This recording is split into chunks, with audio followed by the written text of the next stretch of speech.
आराध्य को वंदना। आदरणीय समनी जी, उपस्थित भाइयों और बहनों, मैं अपनी बात शुरू करूं उससे पूर्व अरहंतों की स्तुति करते हैं।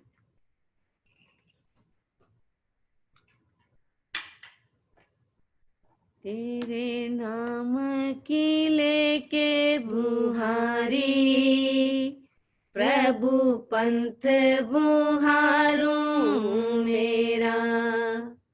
तेरे नाम की लेके बुहारी, प्रभु पंथ बुहारूं मेरा।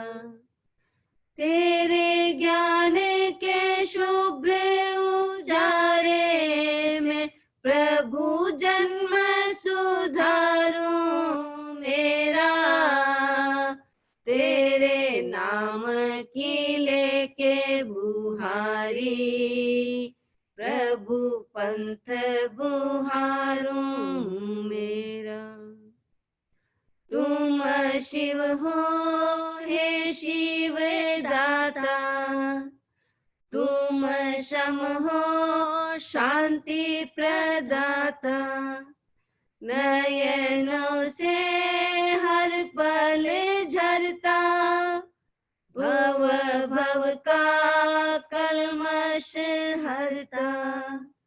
उपशम का अमृत भरने को प्रभु हृदय पखारूं मेरा। प्रभु हृदय पखारूं मेरा। ओ हृदय पखारूं मेरा। तेरे नाम की लेके बुहारी, प्रभु पंथ बुहारूं मेरा। तुम चक्षु हो चक्षुदाता, तुम बोध हो बोध प्रदाता। मैं अभय हूँ तेरे अभय में, मैं लीन बनूं तेरी लय में। तेरी आत्मा के उज्जवल दर्पण में प्रभु रूप संवारूं मेरा। प्रभु रूप संवारूं मेरा। ओ रूप संवारूं मेरा। तेरे नाम की लेके बुहारी, प्रभु पंथ बुहारूं मेरा। तुम तीर्थ हो तीरथ दाता, तुम धर्म हो धर्म प्रदाता। कण कण में अहिंसा बोले, समता ने घूंघट खोले। तेरे आभावलय में कर्मों का प्रभु भार उतारूं मेरा। प्रभु भार उतारूं मेरा। ओ भार उतारूं मेरा। तेरे नाम की लेके बुहारी, प्रभु पंथ बुहारूं मेरा। तेरे ज्ञान के शुभ्र उजारे में प्रभु जन्म सुधारूं मेरा। प्रभु जन्म सुधारूं मेरा। हो जन्म सुधारूं मेरा। तेरे नाम की लेके बुहारी, प्रभु पंथ बुहारूं मेरा। तेरे नाम की लेके बुहारी, प्रभु पंथ बुहारूं मेरा, प्रभु पंथ बुहारूं मेरा।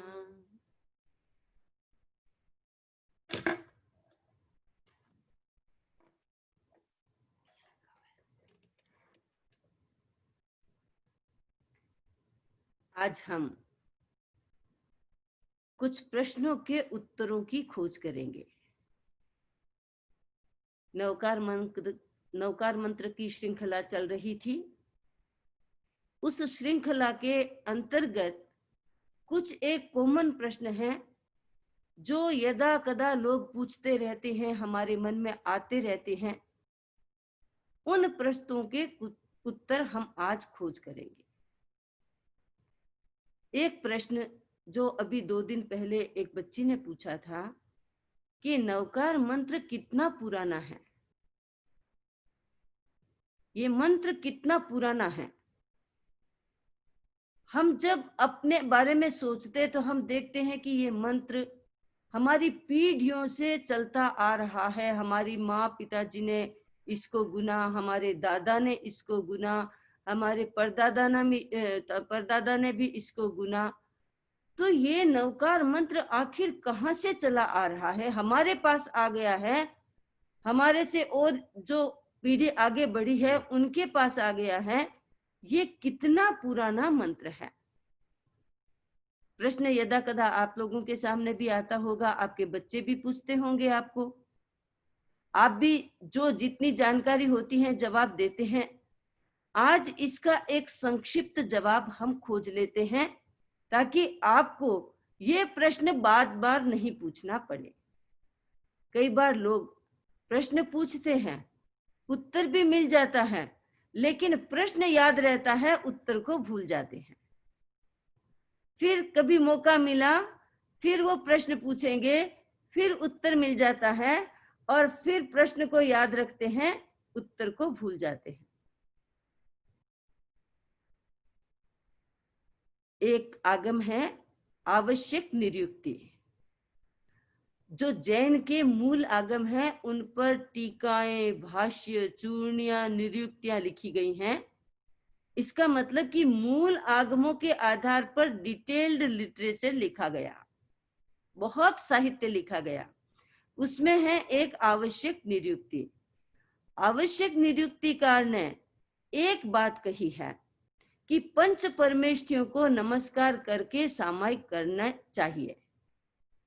जब कोई व्यक्ति सामायिक करता है तो 5 परमेष्ठी को नमस्कार करके सामायिक करनी चाहिए। आप भी करते हैं, जब करे भी भंते सामायिक करते हैं तो आप पहले नवकार मंत्र बोलते हैं, उसके बाद सामायिक का पचकान लेते हैं। तो ये विधान है आवश्यक निरुक्तिकार ने कहा कि 5 परमेष्ठी का स्मरण करके उनका नाम लेकर के सामायिक करनी चाहिए। सामायिक का विधान ऐसा बताया। तो पंच नमस्कार सामायिक का अंग हो गया। अब पंच नमस्कार सामायिक का अंग हो गया तो ये सामायिक सूत्र है क्या? ये सामायिक सूत्र आवश्यक सूत्र का प्रथम अध्ययन है। तो आवश्यक सूत्र क्या है? आप हमेशा प्रतिक्रमण कर रहे हैं, पर्युषण के दौरान आप डेली प्रतिक्रमण कर रहे हैं। ये प्रतिक्रमण नाम मूल प्रतिक्रमण नहीं है, ये आवश्यक सूत्र है। आवश्यक सूत्र के 6 अध्याय हैं, 6 आवश्यक है, उसमें आप प्रतिक्रमण करते हैं। उसमें प्रथम आवश्यक के रूप में सामायिक को बोलते हैं। आप कहते हैं, बोलते हैं मथेण वंदामी, प्रथम सामायिक करने की, प्रथम सामायिक आवश्यक की आज्ञा। तो ये प्रथम सामायिक है, आवश्यक का पार्ट है सामायिक। आवश्यक पूरा एक ग्रंथ है, उसका नाम है आवश्यक सूत्र। आजकल उसको निक नेम के रूप में प्रतिक्रमण कह देते हैं। उसी आवश्यक सूत्र में से ये प्रतिक्रमण की सारी विधियां निकली है, साधु के प्रतिक्रमण की, श्रावक के प्रतिक्रमण की। तो जो आवश्यक सूत्र है उसका पहला आवश्यक है सामायिक सूत्र, और सामायिक सूत्र को करते हैं उस समय पहले नवकार मंत्र से शुरू होता है। तो जितना पुराना आवश्यक सूत्र उतना पुराना नवकार मंत्र तो सिद्ध हो ही जाता है। ऐसे नवकार मंत्र अनेक आगमों में लिखा गया है, कहीं मंगलाचरण के रूप में, कहीं रेफरेंस के रूप में, मंगलाचरण के रूप में लिखा जाता है, लेकिन मूल जो विधान किया गया है वो सामायिक इस आवश्यक सूत्र के रूप में उसमें आता है, सामायिक के रूप में। तो इसका अर्थ हो गया कि सामायिक, जब सामायिक आवश्यक सूत्र में सामायिक एक अध्ययन है, तो सामायिक जितनी पुरानी है, नवकार मंत्र उतना पुराना है। सामायिक सूत्र के कर्ता कौन? गौतम गणधर को सामायिक का कर्ता माना गया है। सामायिक सूत्र का कर्ता गौतम गणधर को माना गया है। इसका मतलब हुआ कि गौतम गणधर यदि सामायिक सूत्र के कर्ता है तो नवकार मंत्र के भी कर्ता वही हो गए। तो ये एक प्रश्न जो हमारे सामने बार बार आता है कि नवकार मंत्र कितना पुराना, तो हमारे सामने उत्तर है कि आवश्यक सूत्र जितना पुराना, नवकार मंत्र उतना पुराना। आवश्यक सूत्र गौतम गणधर द्वारा रचित है, कथित है, गुंथित है, प्रस्तुत है। तो नवकार मंत्र के कर्ता कौन? गौतम स्वामी नवकार मंत्र के कर्ता हुए। दूसरा प्रश्न हमारे सामने आता है कि बहुत बार कहा जाता है कि नवकार मंत्र अनादि है क्या? ये पूछा जाता है, क्योंकि हम गीतों में गाते हैं नवकार मंत्र अनादि है। तो ये इसकी अनादिता कैसे है? इस पर जब हम विचार करते हैं तो हमें ये एक समाधान मिलता है कि शब्द रूप में कोई भी लिखा हुआ मंत्र, ज्ञान, पाठ, पठित, आगम, कुछ भी जो शब्द रूप में होता है वो कभी भी अनादि नहीं हो सकता, लेकिन अर्थ रूप में अनादि होता है। अर्थ रूप में कैसे अनादि होता है? ज्ञान के दो रूप है, या नवकार मंत्र के दो रूप है, एक शब्द रूप है, एक अर्थ रूप है। तो जो 5 परमेष्ठी को नमस्कार किया जाता है, ये नमस्कार करने की विधि, ये 5 ही परमेष्ठियों को नमस्कार करने की विधि तो अनादिकाल से चली आ रही है। अनादिकाल से हम कैसे कहते हैं? क्योंकि हमारा जो जैन का ज्ञान है, जो तीर्थंकरों का ज्ञान है, जो द्वादशांगी का ज्ञान है, वो सारा का सारा ज्ञान अनादि कहलाता है। लेकिन शब्द रूप में अनादि नहीं होता है, ये हम हमेशा याद रखें। शब्द रूप में कोई भी चीज जिसका कंपोजिशन होता है वो अनादि नहीं हो सकती, लेकिन अर्थ रूप में, ज्ञान रूप में वो अनादि होती है। सारी ज्ञान राशि अनादि है। हमारे जो तीर्थंकर है, 24 तीर्थंकर, 24 ही भी अनादि है, लेकिन प्रवाह रूप में अनादि है, व्यक्ति रूप में अनादि नहीं है। व्यक्ति बदलते रहते हैं, 24 ही तीर्थंकर होते हैं, व्यक्ति बदलते रहते हैं, लेकिन 24 ही वैसी की वैसी चलती है। हर उत्सर्पिणी काल में, अवसर्पिणी काल में 24 तीर्थंकर होते हैं, लेकिन व्यक्ति बदलते रहते हैं। तो व्यक्ति के रूप में वो अनादि नहीं है, प्रवाह के रूप में अनादि है। वैसे ही नवकार मंत्र शब्द के रूप में अनादि नहीं है, कंपोजिशन के रूप में, रचना के रूप में अनादि नहीं है, लेकिन नमस्कार के रूप में अनादि है। क्योंकि इन 5 विभूतियों को, इन 5 प्रकार की आध्यात्मिक आत्माओं को हर युग में, हर समय में, हर काल में नमस्कार किया जाता है।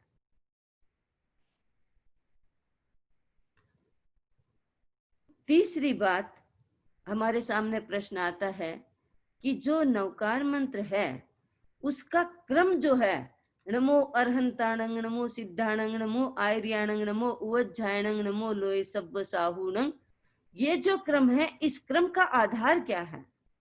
ऐसा क्रम क्यों बनाया? क्योंकि यदि हम आत्मा की शुद्धि की दृष्टि से देखें तो पहले नमो सिद्धाणम आना चाहिए, फिर नमो अरहंताणम आना चाहिए, उसके बाद में, क्योंकि 2 नमो अरहंताणम, नमो सिद्धाणम, ये 2 जो पद है वो सिद्ध पद हैं, और 3 है वो साधक पद हैं। ये 2 पद हैं वो आराध्य पद हैं, और बाकी बाद वाले 3 पद है वो आराधक पद हैं। तो पहले नमो सिद्धाणम, फिर नमो अरहंताणम आना चाहिए। लेकिन हम पहले अरहंतों को वंदन करते हैं, फिर सिद्धों को वंदन करते हैं। इसका अर्थ क्या हुआ? तो मैंने बताया भी था आपको, आपको याद होगा कि अरिहंत जो होते हैं वो धर्म के आदिकर होते हैं। धर्म की शुरुआत अरहंतों के द्वारा होती है। हर अरिहंत अपने आप में इंडिविजुअल होता है। कोई भी अरिहंत, कोई भी तीर्थंकर एक दूसरे का फॉलो नहीं करते, एक दूसरे के उत्तराधिकारी नहीं होते। वे खुद अपनी साधना करते हैं, साधना से केवल ज्ञान प्राप्त करते हैं। केवल ज्ञान प्राप्त करके जो केवल ज्ञान में वो देखते हैं, जो केवल ज्ञान में जो सामने उनके प्रत्यक्ष होता है, उसके आधार पर वो देशना देते हैं, ज्ञान देते हैं। और उनके अर्थ रूप ज्ञान को, तीर्थंकर शब्द रूप ज्ञान नहीं, अर्थ रूप ज्ञान देते हैं, सूत्र रूप ज्ञान नहीं देते। तो उस अर्थ रूप ज्ञान को गणधर है वो सूत्र रूप में सबके सम्मुख प्रस्तुत करते हैं। ऐसे हमारे जैन के ज्ञान की परंपरा चलती है। तो जो पूर्वापर की बात हुई कि पहले नमो अरहंताणं, इसलिए कहा जाता है कि अरिहंत भगवान धर्म के आदिकर हैं। जो आदिकर होते हैं वो पहले ही रहेंगे, बाद में नहीं आ सकते। और उन्होंने ही सिद्ध भगवान के रूप को, स्वरूप को लोगों के सामने प्रस्तुत किया। यदि वो नहीं बताते तो हमारे पास सिद्ध भगवान का स्वरूप नहीं आता। वो कितने निस्वार्थी हैं, खुद सर्वोच्च आसन पर विराजमान हैं, लेकिन वो सिद्ध भगवान के विषय में बता रहे हैं। इसका मतलब कि लोग साधना में वहीं तक नहीं अटक जाए, लोगों के मन में ये नहीं आए कि अरिहंत तक हमारी साधना की पूर्ति हो जाती है। कई बार लोग जब बातचीत करते हैं तो बच्चे कहते हैं कि हमको तो अरिहंत बनना है, मोक्ष नहीं जाना है, अरिहंत बनना है, अरिहंत बनकर के जाना है, तीर्थंकर बनना है हमको। तो तीर्थंकर क्यों बनना चाहते हो, केवली क्यों नहीं बनना चाहते? तो उनका उत्तर होता है, फिर हमारी भी पूजा होगी, हमारी भी अर्चना होगी, हमारे भी मंदिर बनेंगे, लोग हमें भी याद करेंगे, हमारे गुणोत्कीर्तन करेंगे, हमारे भजन गाएंगे। बच्चों की बात तो ठीक है, लेकिन बड़े इसको इतना ही नहीं समझे। हमारा लक्ष्य सिद्धत्व तक है, केवल तीर्थंकर तक नहीं है, या केवल केवली तक। केवली भी कह सकते हैं, पर केवली हमेशा मोक्ष में ही कन्वर्ट हो जाते हैं। तो हमारी साधना का लक्ष्य है, वो साधना के लक्ष्य का स्वरूप अरिहंतों ने बताया है, इसलिए अरहंत उसके बाद में सिद्ध आ जाते हैं। वैसे अरिहंत और सिद्ध में कोई फर्क नहीं है, तुल्य बल वाले हैं। दोनों में बहुत ज्यादा फर्क नहीं है, छोटा सा फर्क है। इतना सा फर्क कि अरिहंत है अभी शरीर है उनके पास, सिद्धों के पास शरीर नहीं है। ये शरीर छूटते ही अरिहंत सिद्ध बन जाते हैं। तो ये नमो अरहंताणं नमो सिद्धाणं के क्रम की बात हुई। अब है नमो आर्याणं नमो उवज्जायणं नमो लोए सव्व साहुणं। तो पहले साधु को नमन करना चाहिए, क्योंकि साधु हैं वो चारित्र के धारक हैं, साधना करते हैं, सम्यक ज्ञान, सम्यक दृष्टि, सम्यक दर्शन, सम्यक चारित्र की आराधना करते हैं, 5 महाव्रत, 5 समिति, 5 गुप्ति की आराधना करते हैं। तो पहले साधु आने चाहिए, क्योंकि आचार्य भी साधु होते हैं, उपाध्याय जी भी साधु होते हैं। लेकिन लोक व्यवहार की दृष्टि से साधु साधु तो सब एक ही हैं, लेकिन उनमें जो साधु को, जो व्यक्ति साधु बनना चाहता है उसको दीक्षा देना, उसके आचार की पालना करवाना, उनको उनके लिए सारी व्यवस्थाएं जुटाना, जिस व्यक्ति के जिम्मे में होता है वह उनसे ऊपर माना जाता है। अब राजा है, अपने राज्य की रक्षा करता है, राज्य के लोगों की, अपनी प्रजा की सुरक्षा करता है, प्रजा के सुख दुख को देखता है, जानता है, समझता है और उसे दूर करने की कोशिश करता है तो वो भी प्रजा का पार्ट। लेकिन राजा है तो वो, जब राजा इकट्ठा दरबार लगता है तो राजा राजगद्दी पे बैठता है, बाकी लोग तो राजगद्दी पे नहीं बैठते, जो सिंहासन होता है वहां राजा ही बैठता है। वैसे ही जो 3 पद हैं आगे वाले, आचार्य, उपाध्याय और साधु, तो मेन तो साधु ही है, लेकिन उस साधु के मैनेजमेंट जिसके पास होता है वह ऊपर माना जाता है व्यवहार दृष्टि से, इसलिए तीसरे नंबर पर आचार्य को गिन लिया जाता है। अब उपाध्याय जी की बात, उपाध्याय जी ज्ञान देते हैं, तो जो मैनेजमेंट में है उनसे बड़े हो जाते हैं ज्ञान देने वाले, लेकिन नहीं, आचार्य खुद नियुक्त करते हैं उपाध्याय को, इसलिए आचार्य पहले आ जाते हैं, उपाध्याय जी उनके बाद में आते हैं, और साधु तो सर एकदम लास्ट में आते हैं, क्योंकि साधु तो सर्वालय है, एक बड़ा पेट है साधु, साधु तो बहुत विस्तृत बात है। तो इस प्रकार से ये जो क्रम बनाया गया वो इस दृष्टि से क्रम बनाया गया कि पहले नमो अरहंताणं, फिर नमो सिद्धाणं, फिर नमो आयर्याणं उवज्जायणं और नमो लोए सब्ब साहूणं, इस प्रकार की बात कही।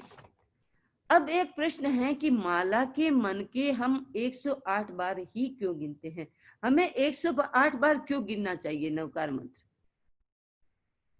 तो लोग कहते हैं भाई हमारी जो परमेष्ठी है उनके गुण 108 हैं, इसलिए हम 108 बार नवकार मंत्र गिनते हैं। एक तथ्य ये भी हो सकता है, लेकिन एक तथ्य और है, एक इंसान एक दिन में प्रतिक्षण कहें या एक दिन में 108 पाप काम करते हैं, 108 पाप कर्म करते हैं। अब वो 108 प्रकार के जो पाप कर्म हैं आप उसको गिने, 3 शब्द आते हैं, एक गृहस्थ 3 प्रकार की क्रियाएं करता है।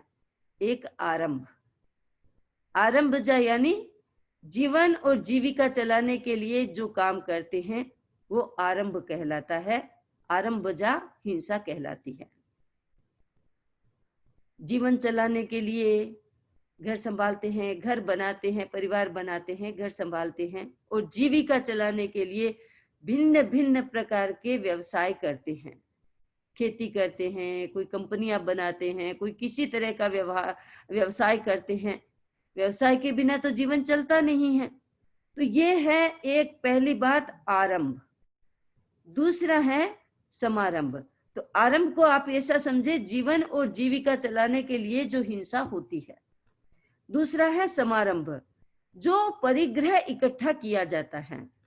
मान लो कई व्यक्तियों में अपरिग्रह की चेतना अच्छी होती है, बहुत ज्यादा इकट्ठा नहीं करते हैं, फिर भी रहने के लिए मकान चाहिए, एक स्थान से दूसरे स्थान जाने के लिए गाड़ी चाहिए, फिर कपड़े भी चाहिए, एक तरह से ज्वेलरी भी चाहिए, घर में फर्नीचर चाहिए, और भी बहुत सारे वस्त्र आभूषण, बहुत सारी चीजें ऐसी होती हैं जिनका इंसान परिग्रह करता है। उस परिग्रह को कहते हैं समारंभ। तो एक शब्द हुआ आरंभ, एक शब्द हुआ समारंभ, और तीसरा शब्द हुआ संरंभ। संरंभ इसका अर्थ होता है जो प्रमाद के कारण हिंसा होती है। मान लो जीवन जीविका के लिए हिंसा हुई, थोड़ी सी लॉजिकल लगती है। परिग्रह इकट्ठा करना फिर भी ठीक है, जीवन है तो परिग्रह भी चाहिए, कल की चिंता भी होती है। कल की चिंता तो ज्यादा होती है, कई बार आज की चिंता नहीं करते हैं, कल की चिंता ज्यादा हो जाती है। जब सुनामी जैसा कुछ होता है, कोई ऐसी बाढ़ आती है या कोई साइक्लोन आता है, तो गवर्नमेंट अनाउंस करती है 7 दिन के बाद ऐसा होगा, ये होगा, 7 दिन तक कुछ मिलेगा नहीं, तो लोग स्टोरों में जा करके और स्टोर खाली कर देते, सोचते हैं कि अभी घर को भर ही लो, फिर दुनिया में कभी कोई चीज मिलेगी कि नहीं मिलेगी। ये एक चेतना होती है, परिग्रह की चेतना होती है। ये दो फिर भी समझ में आते हैं। तीसरा है प्रमाद के कारण, क्योंकि कोई भी इंसान इतना जागरूक नहीं रह सकता, प्रमाद होता है, आ ही जाता है प्रमाद। आदमी में अटैचमेंट होता है घर के प्रति, परिवार के प्रति, अपनी संपत्ति के प्रति, अपनी जमीन जायदाद के प्रति। ये परिग्रह आदमी के भीतर प्रमाद पैदा करता है। प्रमाद के कई कारण हैं, पर एक परिग्रह भी उसका कारण है। एक बार नारद जी इस गर्मी के मौसम में कहीं धरती पर आ गए थे। बहुत तेज प्यास लगी, उन्होंने सोचा कि अभी कोई व्यक्ति मुझे ठंडा ठंडा पानी पिला दे तो कितना अच्छा हो। बड़ी तेज प्यास लगी है। जिस रास्ते से वो गुजर के आ रहे थे कहीं उनको प्याऊ नहीं मिली। उन्होंने देखा एक बड़ा सा मकान भवन आया। भवन के सामने जैसे ही गए तो भवन का मालिक सेठ कह दे वो बाहर आ रहा था। नारद जी को देख के प्रणाम किया। नारद जी ने कहा, सेठ जी बड़ी प्यास लगी है, बहुत जोरदार प्यास लगी है, एक लोटा पानी मिलेगा? सेठ जी ने कहा, नारद जी मेरे द्वार पर आए हो, ऐसी गर्मी का मौसम है, आपको एक लोटे पानी की बात नहीं, मैं आपको ठंडी ठंडी छाछ पिलाता हूं, क्योंकि गर्मी में छाछ अमृत के तुल्य होती है। मैं आपको छाछ पिलाता हूं, आप आइए। नारद जी खड़े, वो एक लोटा भर के सेठ जी अच्छी सी ठंडी ठंडी छाछ ला करके नारद जी को दी। नारद जी ने पूरा लोटा भरा हुआ था, आधा लीटर का, अच्छी तरह से पिया, जम के पिया, ठाट से पी करके लोटा देते हुए कहा, सेठ जी आज तो आपने मुझे अमृत पान करवा दिया। प्यासा होता है कोई इंसान, उस समय पानी मिल जाए तो अमृत से भी बढ़कर होता है। भूखा होता है इंसान, उस समय सूखी रोटी भी मिल जाए तो वो अमृत के समान होती है। समय की बात है, किस चीज की क्या वैल्यू होती है, क्या मोल हो जाता है। नारद जी ने कहा, सेठ जी आज तो आपने अमृत पिला दिया, आपने मेरे पर बड़ा उपकार किया, मैं भी आपको कुछ देना चाहता हूं। आप चाहें तो मैं आपको स्वर्ग ले चलता हूं, आप मेरे साथ स्वर्ग चले।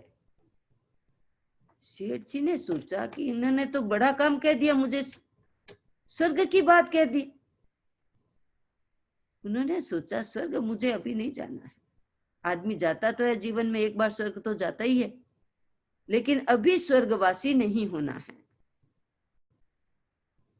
सेठ ने कहा, नारद जी आपकी बड़ी कृपा, मैंने तो एक लोटा छाछ ही दिया आपको और आप तो मुझे स्वर्ग देने की बात कर रहे हैं। इतना आपने मेरी इस छाछ का मोल किया है, मैं तो सोच भी नहीं सकता। आपकी इस कृपा का मैं अंदाज भी नहीं लगा सकता।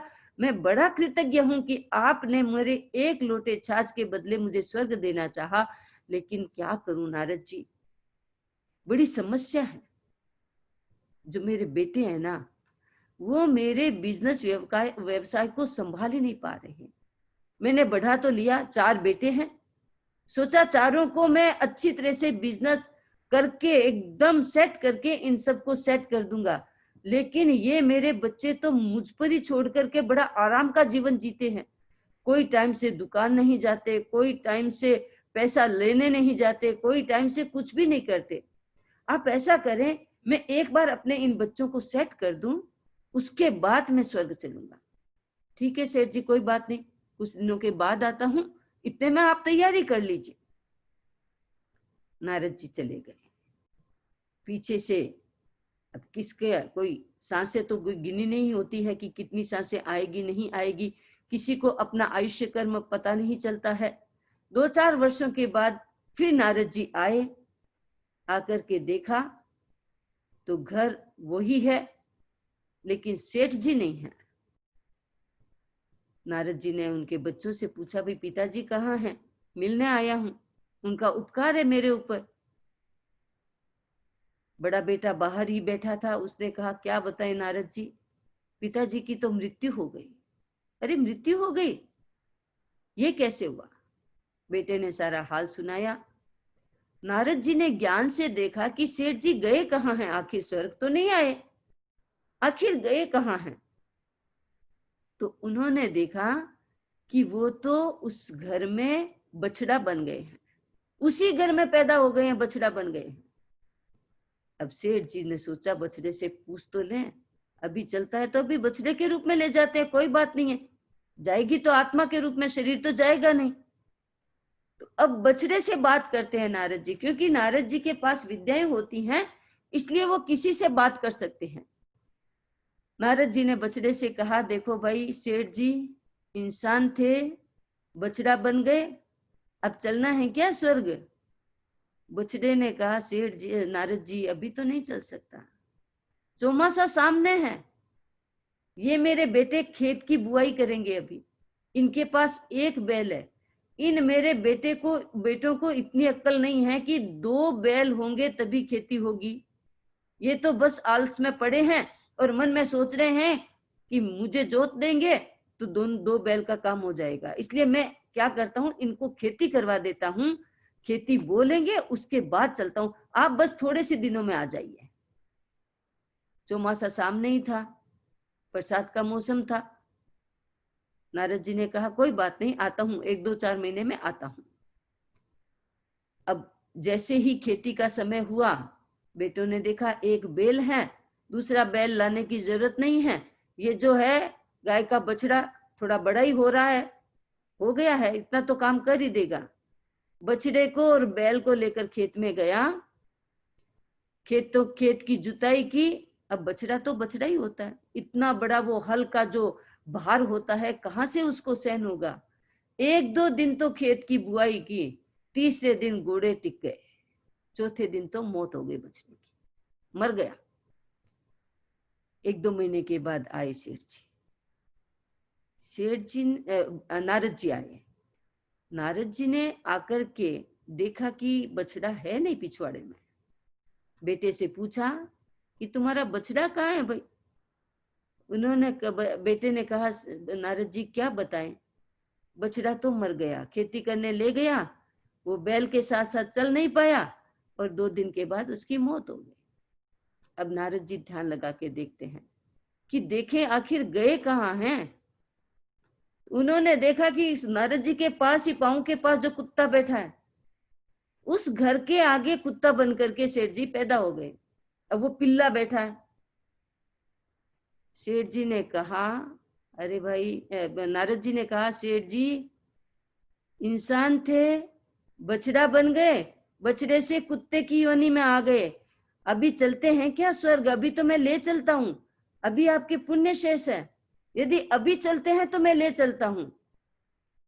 कुत्ते के पिल्ले ने कहा, सेठ जी, नारद जी क्या बताऊं, ये मेरे बेटे अभी तक नहीं संभले हैं, घर को रात को खुला छोड़ के सो जाते हैं।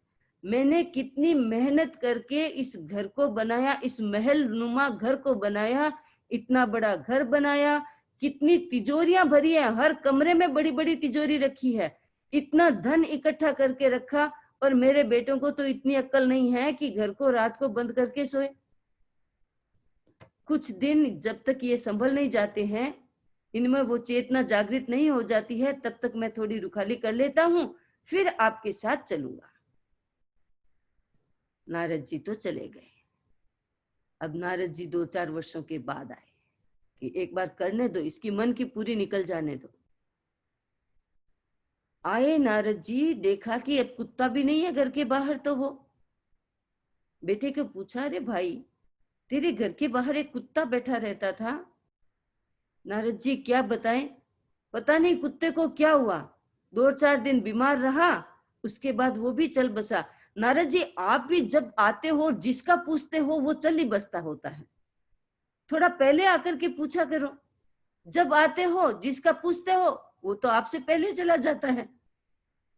नारद ने कहा कोई बात नहीं भाई। अब नारद जी ने ध्यान लगा के देखा कि क्या बात है, वो कुत्ता कहाँ गया? तो वो कुत्ते का जो जीव था, सेठ जी का जीव, वो उसी घर की तिजोरी पर कुंडली मार करके सांप बैठा है। नारद जी ने कहा कि भाई घर के अंदर चलते हैं थोड़ा। बेटे ने कहा चलिए कोई बात नहीं है। घर के अंदर गए तो नारद जी सीधा कमरे में चले गए। जाकर के देखा नारद जी बात कर रहे हैं सांप से कि क्या बात है भाई, क्या हाल चाल है, अब तो सुखी हो, आनंद में हो। अब वो सांप कह रहा है, नारद जी मुझे ले जाइए, मुझे ले जाइए, अब स्वर्ग में ले जाइए, मुझे अब बिल्कुल भी नहीं जीना है, आप मुझे स्वर्ग में ले जाइए। नारद जी बोल रहे हैं कि अब मैं नहीं ले जा सकता, क्योंकि आपके पुण्य, स्वर्ग में जाने जितने पुण्य थे उतने खर्च हो गए। अब स्वर्ग में जाए जितने पुण्य आपके बचे नहीं, तो मैं कैसे ले जा सकता हूँ। नारद जी और वो सांप बात कर रहे थे, तो बेटू ने सोचा नारद जी किससे बात कर रहे हैं। बेटा कक्ष में आया, उस कमरे में आया, देखा कि इतना बड़ा सांप बैठा है, चिल्लाए सांप सांप सांप। सभी बेटे लाठियां लेकर के आए और बेचारे सांप का सत्यानाश कर दिया, लाठियों से सांप को मार दिया। सेठ जी तो चिंता कर रहे थे बच्चों की, धन की, परिवार की, दौलत की रक्षा की, और 3-4 जन्म लगा दिए, और बेटों ने तो सोचा ही नहीं। आदमी प्रमाद में आसक्त होकर के इतना कुछ जीवन में बिगाड़ लेता है, इतना कुछ जीवन को नीचे गिरा लेता है कि अपने आत्मा का हित भूल ही जाता है। जब ये प्रमाद होता है, ये तीसरा है संरंभ, प्रमाद के कारण होने वाली हिंसाएं। आदमी चाहे अनचाहे, जाने अनजाने, सावधानी से, भूल से हिंसाएं होती रहती हैं, क्योंकि प्रमाद है। किसी के प्रमाद ज्यादा होता है तो ज्यादा होती है, किसी के प्रमाद कम होता है तो कम होती है। प्रमाद का अर्थ क्या, रियल अर्थ क्या? प्रमाद का रियल अर्थ होता है धर्म के प्रति अनुत्साह। प्रमाद का ये अर्थ नहीं होता है कि आप आलस्य में बैठे हैं, अभी काम करने का मन नहीं कर रहा है, वो तो आलस्य होता है। अभी काम करने का नहीं मन है, निठल्ला बैठ गए, भी अभी मेरा मन नहीं है काम करने का कुछ भी, बस थोड़ा सा रेस्ट करूंगी, ये क्या चीज है? ये है आलस्य। लेकिन आप अच्छी तरह से हैं, सब कुछ है, काम भी कर रहे हैं, एक्टिव हैं, लेकिन गृहस्थी के कामों में ही अटके हुए हैं। अब देखो, अभी पज्जूसन का समय चल रहा है, जो व्यक्ति इसके प्रति जागरूक है वो अपने टाइम का, पूरे दिन का 24 घंटे का टाइम मैक्सिमम निकाल करके अप्रमत्त होकर के धर्म के कार्यों में अपना नियोजित कर देता है। लेकिन बहुत सारे व्यक्ति ऐसे भी होते हैं जिनको कोई पड़ी भी नहीं होती।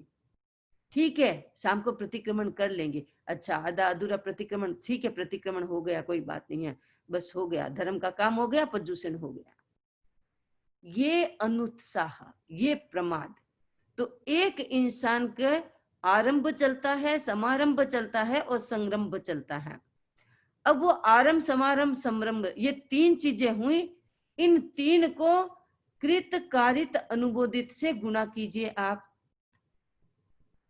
कृत कारित अनुमोदित का मतलब है करूं, कराऊं और करते हुए को अच्छा मानूं। अनुमोदन का मतलब हो गया करते हुए को अच्छा मानूं। तो आरंभ करूं, आरंभ कराऊं, आरंभ करते हुए को अच्छा मानूं, समारंभ करूं, समारंभ करवाऊं, समारंभ करने वाले को अच्छा मानूं, समरंभ करूं, समरंभ कराऊं, समरंभ करने वाले को अच्छा मानूं। तो 3 को 3 से आप गुना करो तो 3 इंटू 3 इंटू 3 बराबर कितना हो जाता है? 9। तो 9 हो गया। अब 9 को भी अब करूं, कराऊं और अनुमोदन करूं, ये भी तो मन से, वचन से, काया से। कोई मन से अनुमोदन करता है, कोई वचन से करता है, कोई काया से करता है, कोई मन से करवाता है, वचन से करवाता है, काया से करवाता है। कोई करता कराता तो नहीं है, लेकिन प्रशंसा करता है खूब, जो करने वाला है, कराने वाला है उसकी। तो 9 को फिर 3 से मन वचन काया से गुणा करेंगे तो 27 हो जाते हैं। अब ये जो 27 आए, ये 27 को 4 कसाई से और गुणा कर दो। कभी क्रोध में आते हैं, कभी मान में आते हैं, कभी माया में आते हैं, कभी लोभ में आते हैं, कभी क्रोध से आरंभ करते हैं, कभी मान से आरंभ करते हैं, कभी माया से करते हैं, कभी लोभ से करते हैं, कभी क्रोध से समारंभ करते हैं, कभी मान से समारंभ करते हैं, कभी माया से समारंभ करते हैं, कभी लोभ से समारंभ करते हैं। ऐसे ये तीनों चलते हैं। तो फिर इन 27 को और गुणा कर दो 4 से तो 108 हो जाते हैं। जब 108 प्रकार के पाप कार्य, पाप के एक्शन, कर्म बंधन के एक्शन एवरी डे चलता है, तो उसकी शुद्धि भी तो करनी है साथ साथ में। जितना एक्टिवली पाप कर्म करने में हम लगे रहते हैं और लगते हैं, कई बार लगना पड़ता है, कई बार लगते हैं, क्योंकि ये जीवन का रास्ता है, तो उसकी शुद्धि भी करनी है। कपड़ा हम पहनते हैं, नया कपड़ा पहनते हैं, लेकिन स्वभाव से मैला भी होता है। इंडिया में तो आंधियां चलती है तो उससे ज्यादा हो जाता है, पसीना आता है तो उससे ज्यादा हो जाता है, ज्यादा दिन पहन लेते हैं तो ज्यादा खराब हो जाता है, मैल ज्यादा आ जाता है, आता है, नेचुरल है। उसकी सफाई करते हैं, धुलाई करते हैं, हर दिन नहीं करते तो वीकली करते हैं, कुछ न कुछ तो करते हैं सफाई के लिए। वैसे ही ये नवकार मंत्र 108 बार जो हम करते हैं, हमारी 108 ये ऐसी क्रियाएं हैं जो पापकारी क्रियाएं हैं, उनकी शुद्धि के लिए हम 108 नवकार मंत्र करें। नहीं करते हैं तो करने चाहिए, क्योंकि ये सब का चलता है। ये ऐसा नहीं है कि मेरा तो चलता नहीं है, ऐसी बात नहीं है, ये सब का चलता रहता है, इसलिए हम सबको उसकी तरफ ध्यान देना चाहिए। तीसरी बात कि नवकार मंत्र का महत्व क्या है। देखिए, सबसे बड़ा महत्व है, बहुत सारे मंत्र हैं, लेकिन सबसे बड़ा महत्व है कि जैन धर्म में एक नवकार मंत्र ही ऐसा मंत्र है जिसको श्वेतांबर दिगंबर दोनों ने एक श्री के रूप में धारण किया है। बाकी तो द्वादशांगी ऐसी है, ये शास्त्र हैं, ये श्वेतांबर मानते हैं, ये शास्त्र हैं, ये दिगंबर मानते हैं, ये शास्त्र श्वेतांबर नहीं मानते, ये शास्त्र दिगंबर नहीं मानते। शास्त्रों के बारे में है, लेकिन नवकार मंत्र के बारे में ऐसा नहीं है। तो इसकी सबसे बड़ी विशेषता कहें या इसके सबसे बड़ा महत्व कहें, ये दोनों संप्रदायों में समान रूप से इसकी मान्यता है। दूसरी बात कि ये एक ऐसा नवकार मंत्र है जिस पर पिछले 1500 वर्षों में बहुत विपुल विशाल साहित्य लिखा गया। इतना साहित्य किसी एक चीज पर और किसी पर नहीं लिखा गया, सैकड़ों ग्रंथ लिखे गए हैं। तीसरी इसकी विशेषता कि नवकार मंत्र के आधार पर अनेक मंत्रों का विकास हुआ, बहुत सारे मंत्र, हर तरह के मंत्रों का विकास हुआ। चौथी इसकी विशेषता है कि जो व्यक्ति नवकार मंत्र की साधना करता है, आराधना करता है, वो सम्यक ज्ञान, सम्यक दर्शन और सम्यक चारित्र की आराधना करता है। केवल और दूसरे मंत्रों को करेगा तो देवी की मंत्रों का, देवता के मंत्रों का और रिद्धि के मंत्रों का, सिद्धि के मंत्रों का, इनका करेंगे तो वो एक पर्टिकुलर चीज की आराधना करते हैं जो भौतिक है, लौकिक है। लेकिन नवकार मंत्र की साधना करते हैं तो सम्यक ज्ञान, सम्यक दर्शन, सम्यक चारित्र की आराधना होती है। दूसरे मंत्रों में इष्ट, जैसा मैंने कल बताया, इष्ट देव होते हैं, इष्ट देवियां होती हैं, उनकी अपनी शक्तियां होती हैं। लेकिन नवकार मंत्र में 4 विशेष शक्तियां हैं, एक एक शक्ति नहीं है, वो एक एक शक्ति के धारक है, लेकिन नवकार मंत्र में 4 विशिष्ट शक्तियां होती है। एक होती है देव आकर्षणी, दूसरी है लक्ष्मी का आह्वान, तीसरा कर्म विकर्षण और चौथा रोग निवारण। ये चारों शक्तियां उसमें निहित होती है नवकार मंत्र में। एक और नई बात जो आप भी जानते हैं कि 5 पद जो होते हैं उनके साथ रंगों की व्यवस्था की गई है। क्या आपको पता है कि नवकार मंत्र के साथ जो रंगों की संयोजना की हुई है वो किसने की? जैन धर्म में कौन सा आगम है जिसमें ये रंगों के साथ बताया गया है? शायद पता नहीं होगा, क्योंकि जैन धर्म के किसी भी मूल आगमों में इसका वर्णन नहीं मिलता। विक्रम संवत की 8वीं शताब्दी में जैन धर्म में एक आचार्य हुए, बड़े प्रभावित आचार्य हुए, जिनका भक्तामर लाखों लाखों करोड़ों लोग हमेशा उच्चारण करते हैं, पढ़ते हैं, सीखते हैं। आचार्य मानतुंग ने एक ग्रंथ लिखा, नवकार सार्थवण। उसमें उन्होंने इसका बड़ा सुंदर विवेचन किया है। जैसे आप लोग कुंडली बनवाते हैं, कुंडली में मूलांक, वर्ण, ग्रह, नक्षत्र, वार, बहुत सुंदर तरीके से उसका विवेचन और पूरी व्यवस्थित विधि दी है। उसमें 5 परमेष्ठी के वर्णों की व्यवस्था की है, रंगों की व्यवस्था की है। 5 जो नवकार है, 5 मंत्र हैं, उनके क्या क्या वर्ण है वो तो आपको पता ही होंगे। जो अरिहंत भगवान है उनका है चंद्रमा जैसा श्वेत चमकदार रंग। दूसरे हैं सिद्ध भगवान। सिद्ध भगवान का रंग है लाल, एकदम दीप्त लाल, उगते हुए सूरज जैसा लाल। और आचार्य हैं, उनका है पीला। पीला कैसा? हल्दी जैसा नहीं, पीला स्वर्णिम कलर, जैसे सोने का पीला रंग होता है वैसा पीला रंग आचार्य भगवान का होता है। और फिर उपाध्याय का ग्रीन रंग होता है, हरा। और साधुओं का कृष्ण नील रंग होता है, काला रंग माना गया है। तो ये हमारे जो 5 परमेष्ठी है उनके रंगों की योजना की गई है। फिर उसके बाद ये 5 परमेष्ठी है, इनमें से सबसे छोटा मंत्र है ओम का। इन 5 परमेष्ठियों से ओम का अवतार होता है। कैसे होता है? जैन धर्म में ओम को 5 परमेष्ठी का अवतार माना है, या 5 परमेष्ठी से ओम का ओम पैदा हुआ है, ऐसा मान सकते हैं। 5 परमेष्ठी का पहला है अरिहंत, अरिहंत का अ ले लो। दूसरा है सिद्ध, सिद्ध का एक नाम है अशरीरी, जिनके कोई शरीर नहीं होता। तो अरिहंत का अ, अशरीरी का अ, दोनों मिलकर के संस्कृत में आ बन जाते हैं, प्राकृत में भी आ बन जाते हैं। तो आ हो गया। उसके बाद है आचार्य, आचार्य का आ और ये आ दोनों मिलकर के आ ही बनता है।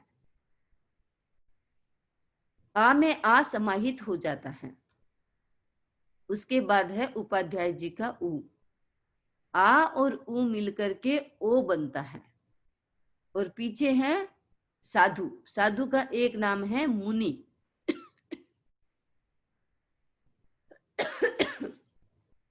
मुनि का म ले लीजिए तो ओम बन जाता है।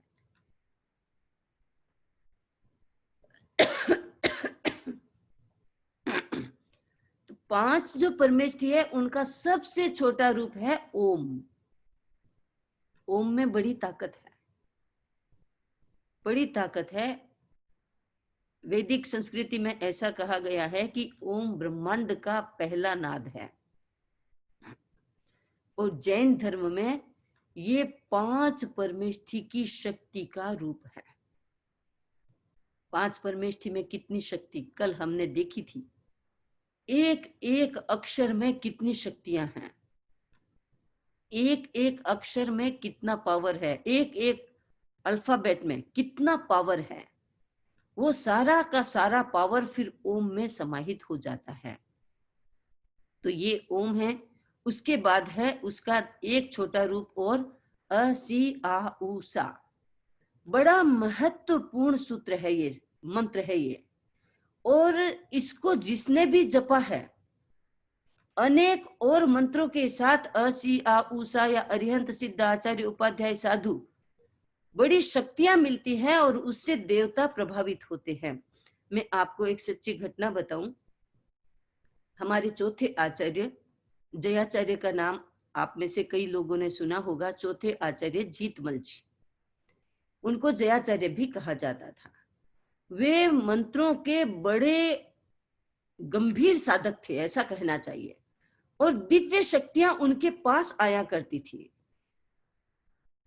वो 80 आउसा का बहुत जाप करते थे।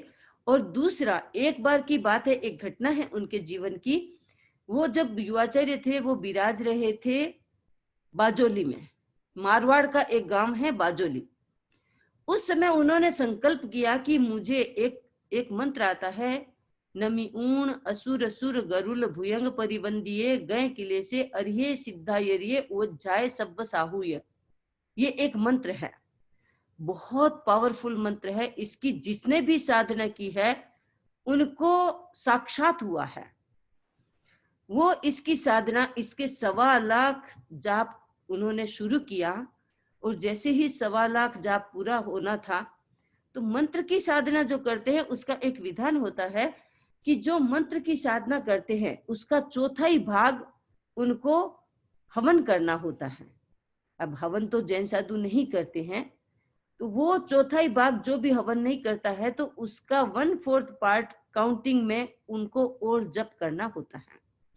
लेकिन वो जब उनका 1.25 लाख का जाप पूरा होने वाला था, उस समय माघ शुक्ला सप्तमी के दिन रात्रि के समय एकदम मीठी मीठी ठंड थी, आकाश एकदम साफ था। उस समय अचानक एक देवी प्रकट हुई। पहले आवाज आई, मथेण वंदामी, मैं आपके दर्शन कर सकती हूं क्या? आपके मितावग्र में आने की मुझे आज्ञा दे। जयाचार्य ने सोचा, ये किसकी आवाज है? वो अपने जाप में मस्त है। तो जयाचार्य ने पूछा, कौन है आप? जाप करते करते मन से पूछा कि कौन है आप? तो उन्होंने कहा, बाप जी, मैं आपकी चरणों की उपासिका हूं, मैं देवी दवदंती हूं। दवदंती, देवी दवदंती हूं, और मैं असी आ उ सा की उपासिका हूं। मैं पाठ करती हूं हमेशा, और मैं आपके चरणों की उपासिका हूं, सेविका हूं। मैं आपको निवेदन करने के लिए आई हूं कि आपका मंत्र सिद्ध हो चुका। अब आप इसको आगे नहीं भी जपे तो कोई बात नहीं, लेकिन मैं आज आई हूं, आपकी मंत्र की सिद्धि हुई है। आप मुझे आदेश दें, आप इच्छित वर मांगे, मैं आपको देना चाहती हूँ। जयाचार्य मौन रहे, कुछ भी बोले नहीं, कुछ भी मांगा नहीं। देवी ने थोड़ी सी प्रतीक्षा की और उसके बाद कहा, कोई बात नहीं, आप जब भी मेरा स्मरण करेंगे मैं आपके सामने उपस्थित रहूंगी, ये मेरा आपको वचन है। जयाचार्य ने उस वचन को ग्रहण कर लिया, कुछ बोले नहीं। देवी शक्ति जब प्रकट होती है तो ज्यादा देर नहीं टिकती हैं, वे अपने स्थान पे चली गई। जो व्यक्ति असी आ ऊषा का पाठ करते हैं, ये असी आ ऊषा का पाठ, अरिहंत सिद्ध आचार्य उपाध्याय साधु ये पाठ जो करते हैं, उनके पास वो शक्तियां आती हैं, क्योंकि इन शक्तियों से, इन 5 परमेष्ठियों से देवता भी आकर्षित होते हैं, देवता भी उनको नमन करते हैं, और जो सम्यक देव देवता होते हैं वो इनका पाठ भी करते हैं, खुद इनका जप करते हैं। तो ये 5 परमेष्ठि का नवकार मंत्र है जो हमको मिला है। हम सौभाग्यशाली हैं कि ऐसा शक्तिशाली मंत्र हमें मिला है।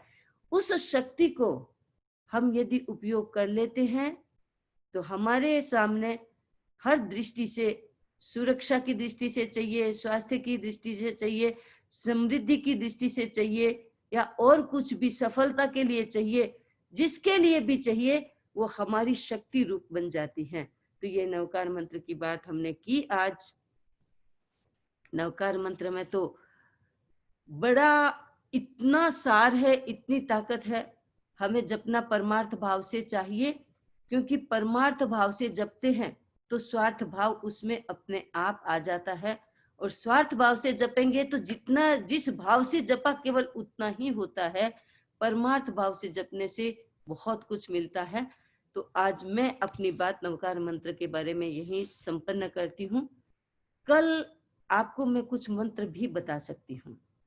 किसी व्यक्ति को विशेष रूप से किसी तरह की कोई प्रॉब्लम हो, स्वास्थ्य संबंधी या और कुछ बाधा संबंधी कुछ भी हो, या किसी को और भी नवकार मंत्र की साधना ही करनी हो, कैसे जपा जाता है, क्या जपा जाता है, क्या करना चाहिए, उसकी बात हम करेंगे ही। उसके साथ पर्टिकुलरली किसी को किस भी तरह का मंत्र चाहिए तो हमें आप भेज दे, हम कॉमनली यहाँ बात कर लेंगे। उसके बाद में आपको लगे कि ये मेरे लिए आया है तो आप उसको ग्रहण कर सकते हैं, और फिर उसके बाद में उसकी साधना शुरू कर सकते हैं। तो हमारा पर्टिकुलर नंबर आपको पता है उस ग्रुप में, नहीं तो सुरेश से ले सकते हैं, सुमन से ले सकते हैं हमारे नंबर। आप अपना हमको एक टेक्स्ट मैसेज कर दें, उसके अनुसार हम आपके लिए मंत्र भी सजेस्ट कर सकते हैं। देखते ही देखते पर्यूषण तो एकदम किनारे आ गया। अब कल की बात है, कल तो उत्साह रहेगा सबको, क्योंकि कल धारणा करना है, परसों उपवास करना है। अब मन में प्लान रहेगा कि कल क्या खाना है, शाम को क्या खाए, क्या कैसी चीज खाए जिससे परसों भूख ना लगे। कई लोग ऐसे भी चिंता करते हैं, अरे हमारे तो कुछ एसिडिटी की प्रॉब्लम हो जाती है तो क्या खाना चाहिए, उपवास करे कि ना करे। मन कमजोर करने की जरूरत नहीं है। कई बार हम शाम का जो भोजन करते हैं, उपवास से पहला जो भोजन करते हैं, उस पे हमारी एसिडिटी या हमारे पेट की प्रॉब्लम जो होती है वो बहुत डिपेंड करती है। तो हम थोड़ा सा ये ध्यान रखें कि शाम के टाइम में लोग क्या करते हैं, दाल बाटी चूरमा खाएंगे भाई। तो दाल बाटी तो चूरमा खाओ भले, कोई बात नहीं है, लेकिन जो दाल खाते हैं शाम को वो एसिडिक होती है। दाल को अवॉइड किया जा सकता है।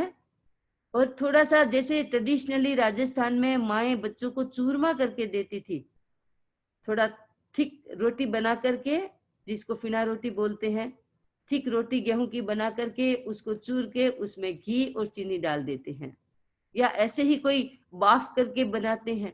थोड़ा सा घी और चीनी का यदि उपयोग हो जाता है तो एसिडिटी कम बनने के चांसेस रहते हैं और उपवास अच्छा हो सकता है।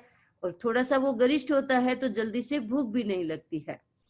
तो परसों उपवास के लिए तैयारी करें और अपनी सावधानी से जो भी करना है वैसा करें। और भी किसी को इस तरह से कोई कोई प्रॉब्लम हो तो हमको फोन करके पूछ सकते हैं, तो पर्टिकुलरली उनको हम बता सकते हैं कुछ भी। परसों का दिन, कल का दिन बाकी है, खाली परसों का दिन तो हम सब का बस कुछ भी नहीं करना, केवल धर्म, केवल अप्रमाद की साधना करने की कोशिश करनी है। परसों के दिन क्या आप सुनना चाहेंगे, क्योंकि हमने स्केड्यूल कल तक का बनाया है। परसों वीकेंड है, सैटरडे है। हम कल भी और बात कर लेंगे, कल सुबह भी बात कर लेंगे कि हम शनिवार के दिन क्या क्या सेशन रखें ताकि आप सब उसमें लॉगिन हो सके और आप सब संवत्सरी के दिन का पूरा अच्छा लाभ उठा सके। ज्ञान ध्यान की आराधना करनी चाहिए, कुछ भजन भी गाने चाहिए, कुछ आराधना भी करनी चाहिए, कुछ प्रायश्चित भी करने चाहिए, आलोचना करनी चाहिए। ये कल का दिन पूरा हमें इसी के लिए लगाना है, क्योंकि कल प्रतिक्रमण, परसों प्रतिक्रमण, बड़ा प्रतिक्रमण है। अपना सब लेखा जोखा कर ही लिया होगा, चलता ही होगा, आज भी किया होगा, कल भी करेंगे। और उसके बाद में हम अपने आप अपनी शुद्धि के लिए सबसे बड़ा अच्छा उपाय जो क्षमा याचना का है, वो क्षमा याचना सबसे करके, जिनके प्रति भी मन मुटाव कुछ भी इस तरह का हुआ है, कोशिश करें कि उन मन मुटाव को पाट दें। क्योंकि कहा जाता है कि 1 साल से ज्यादा कोई भी कर्म ऐसा जो अनबन का, मन मुटाव का, बैर का, द्वेष का, ऐसा यदि हमारे मन में रह जाता है तो वो फिर हमारी सम्यक्त्व को नीचा कर देता है, धुंधला कर देता है, हमारी सम्यक्त्व चली जाती है। ऐसा काम ना करें, इतना अहंकार का पोषण भी ना करें कि हम एक दूसरे से दूरियां बढ़ा करके अपने अहंकार को पोषित करते रहें और अपने सम्यक दृष्टि, सम्यक दर्शन को हम भले छोड़ दें लेकिन अहंकार को तो पकड़ा रखेंगे। ऐसा विचार हमारे मन में नहीं आना चाहिए। तहे दिल से खमत खामना करके और फिर हम आत्मशुद्धि करके फिर नए सिरे से नई जिंदगी शुरू करेंगे। तो ये आज का दिन पूरा हुआ। अब हम वो जो स्वरूप चिंतन है, उस स्वरूप चिंतन को करेंगे। प्रार्थना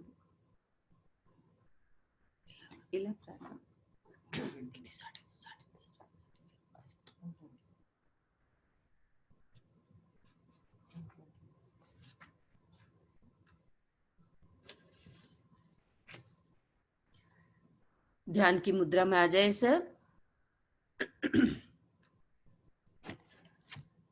आंखें बंद, कोमलता से रीढ़ की हड्डी को सीधा रखें।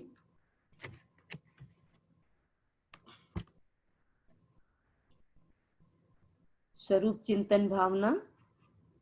हे गुरुदेव, मैं एक शुद्ध आत्मा हूं। मैं अनंत ज्ञान, अनंत शक्ति और अनंत आनंद संपन्न हूं, परंतु राग द्वेष के कारण अनेक पदार्थों, व्यक्तियों एवं छोटे बड़े अनेक जीवों के वशीभूत होकर अनंत काल से संसार में परिभ्रमण कर रही हूँ। 84 लाख जीवा योनियों में जन्म मरण करते हुए शुभ अध्यवसायों, उत्तम कार्यों और श्रेष्ठ आचरण के कारण मैंने इस प्रशस्त मनुष्य जीवन को प्राप्त किया है। सौभाग्य से मैं पांचों इंद्रियों से परिपूर्ण हूँ। इससे भी श्रेष्ठ बात यह है कि मैंने संपूर्ण आत्म विकास का अवसर प्रदान करने वाले वीतराग धर्म को प्राप्त किया है। जीवन के इस मोड़ पर अब मेरे लिए यही उत्तम है कि मैं अपने बीते हुए संपूर्ण पलों को याद कर उनमें हुए प्रमादों तथा जाने अनजाने में हुई भूलों का प्रायश्चित्त करूं। भंते, आपको साक्षी मानकर मैं मेरे वर्तमान तथा पिछले अनंत जन्मों में होने वाले पाप कर्मों के लिए प्रायश्चित्त कर रहा हूं। किसी भी प्रकार से मेरे द्वारा ज्ञान की विराधना हुई हो, जिन वाणी शास्त्रों के पाठ अथवा अर्थ को विपरीत किया हो, ज्ञान अथवा ज्ञान देने वालों की निंदा की हो, अपमान किया हो, तिरस्कार किया हो, उनके ज्ञान को गलत करने की कोशिश की हो, सही अर्थ को छिपाने की चेष्टा की हो, तो मैं उन सब के लिए शुद्ध अंतःकरण से आलोचना करता हूँ, प्रायश्चित्त करता हूँ। मैं किसी भी रूप में मेरे द्वारा दर्शन की विराधना हुई हो, देव, गुरु, धर्म, ये तीन यथार्थ रत्न हैं। इन तीनों रत्नों में मेरी पूर्ण श्रद्धा और दृढ़ विश्वास है। यदि मेरे मन में इनके प्रति अश्रद्धा का भाव आया हो, जीव, अजीव आदि नव तत्वों, धर्मास्तिका आदि 6 द्रव्यों, आत्मा, कर्म, स्वर्ग नरक, पूर्व जन्म, पुनर्जन्म आदि विषय में तीर्थंकरों के वचनों पर शंका संदेह किया हो, आरहत मत के अतिरिक्त अन्य मतों की आकांक्षा की हो, मिथ्यात्व और हिंसात्मक विचारों की अनुराग पूर्वक प्रशंसा की हो, उन्हें प्रसारित किया हो तथा 5 परमेष्ठि की अभिनय आशातना की हो, तो मैं उन सब के लिए शुद्ध भावों से आलोचना करता हूँ, प्रायश्चित्त करता हूँ। यदि मेरे द्वारा चारित्र की विराधना हुई हो, मैंने किसी भी प्रकार का क्रोध, मान, माया अथवा लोभ किया हो, असावधानी के कारण किसी भी त्रस अथवा स्थावर जीव, एकेंद्रिय, पृथ्वी, जल, अग्नि, वायु और वनस्पति, 2 इंद्रिय वाले कृमि, अलसिया, लट, शंख आदि, 3 इंद्रिय वाले चींटी, जू, लीख आदि, 4 इंद्रिय वाले मक्खी, मच्छर, भंवरा, बिच्छू आदि, 5 इंद्रिय वाले मच्छ, मगर, गाय, सर्प, पक्षी आदि, मनुष्य, देव और नारक जीवों की विराधना की हो, कष्ट पहुंचाया हो, घायल किया हो, भयभीत किया हो, उनका जीवन नष्ट किया हो, जाने अनजाने जो भी मुझसे हिंसा हुई हो, मैंने किसी से करवाई हो और करने वाले की अनुराग पूर्वक प्रशंसा की हो, तो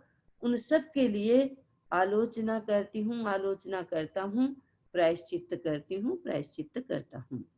मैं मन, वचन और काया की सरलता से इन सब के लिए मिच्छामि दुक्कडम कहता हूँ।